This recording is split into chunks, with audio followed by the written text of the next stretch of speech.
Cool. So I'm sitting down with Kenny Kingsborough, and we just finished tracking YellowTieGuy, I Cry, which of course you'll get to check out later on.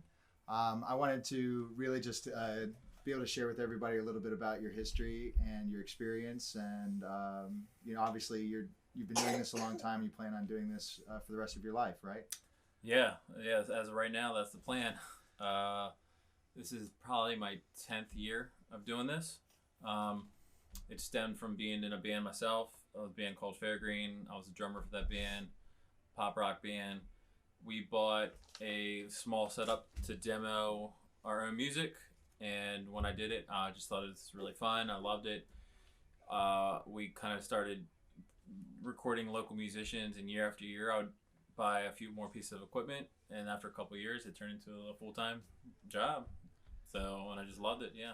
What inspired you to call it Harbour Red? So Harbour Red came from when we actually first started the studio. It was called Fairgreen Studios, and this was like the band pretty much ended, so we were just let's call it Fairgreen Studios, and it was me and another member of Fairgreen.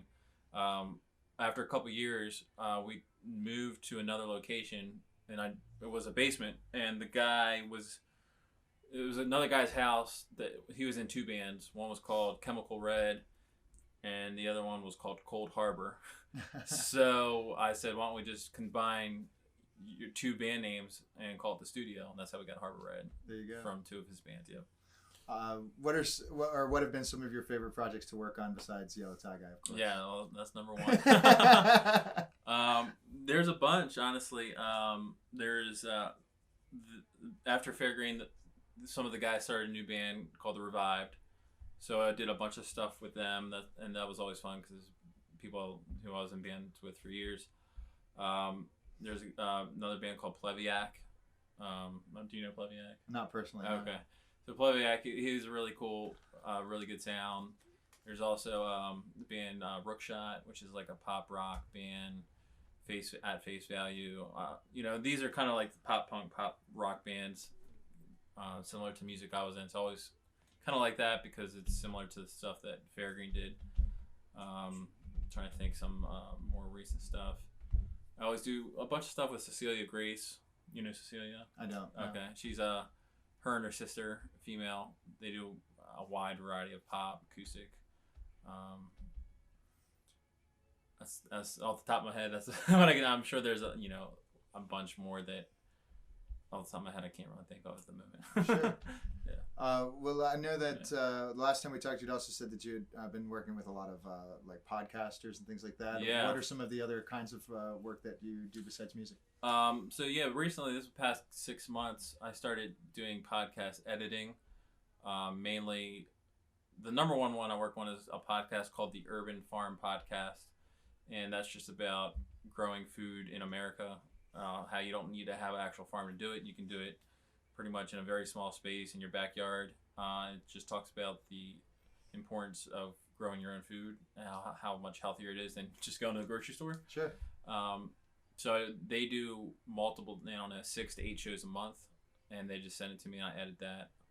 I also got in slightly, this is very recent, is getting into videography. Me and my friend started just doing random video live shows, music videos. So slowly getting that. It's kind of branching out. Yeah, I'm doing the studio for 10 years. But I feel like I'm the type of person who likes to just get involved with a lot of stuff. And learn more types of outlets. Because I feel like, when you're a creative person, the studio, you're recording other people, but it's not your personal creativity. Right. I can't really say, hey, this is mine. I can't call something my own.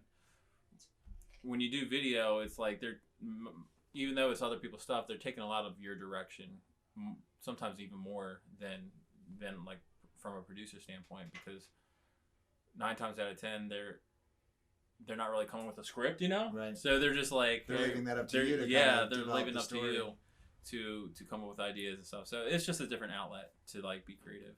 So, very cool. Yeah. Do you have any advice for any musicians out there of any particular experience level? Or? Yeah, I mean, especially for a studio, I would say if you're able to demo your song out before coming to the studio, it's like 95% of the time bands or solo artists who demo their songs out before coming into a studio, the session just runs 5 times as good. Right. That would be the number one. If you're able to do that, do it.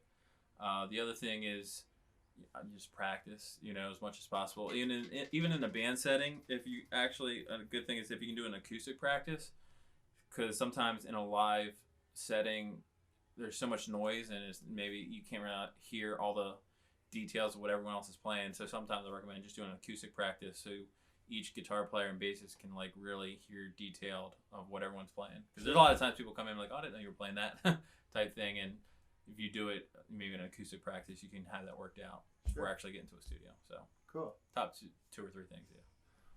A lot of the reasons for the project that we recorded with you, which is long overdue, by the way. Yeah, it's been a couple of years we've been talking.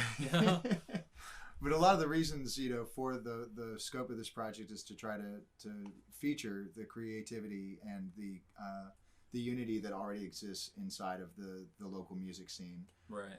Because I think that the region doesn't necessarily get as much of recognition for the fact that there is so much musical creativity and so much connection between bands and artists and producers and things like that. So what's your opinion of the local music scene? And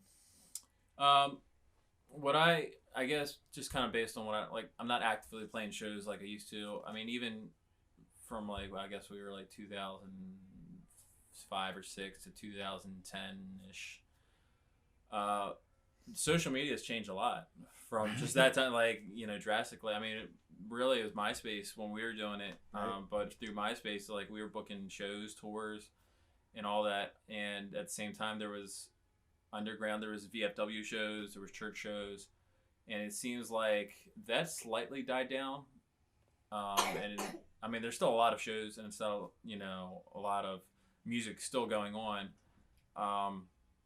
But it seems like there's more social media, but sometimes not as connected in a way, Right. The same, because even though there's more outlets, you got Instagram and Twitter and Facebook, I think you were forced to talk more face to face, and have more actual face to face interactions, even just 10 years ago or whatever. And I think some bands they don't know how to properly utilize social media to the full extent. They use it, but they could do so much more. I've seen both ends of the spectrum. People do it really well, and then people who kind of are not fully using what social media can do to connect you with not just fans but other bands and local musicians. Sure. So I think